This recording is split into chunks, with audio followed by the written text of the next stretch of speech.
So one advantage of using AI models over the traditional rules-based systems is you don't need, a vision engineer or a vision expert to train these models, because what you're asking people to bring to the table to train these models, you're asking them to bring a set of images, right? You don't need a vision engineer to do that.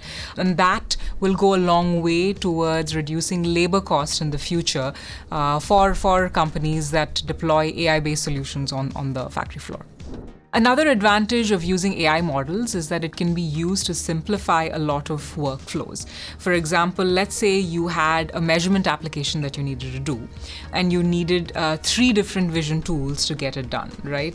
Now with an AI model, that's an end-to-end model, you could do that with maybe 1 tool. So that's 1 tool for you to train versus 3 tools. Another example is, let's say you're trying to set up a vision application, and you need some assistance in terms of how to set it up. You could do that by reading a lot of manuals or getting some help from experts to set it up, or you could have some of these AI tools playing in the background giving you guidance in terms of how the setup needs to be done. So there are a lot of places where you can deploy it to make it incredibly easy for the customer to go from input image to whatever it is that they're looking for in terms of the output. There are certain applications where a rules-based solution does perfectly well. You don't even need to consider an AI-based solution. It may be overkill for it.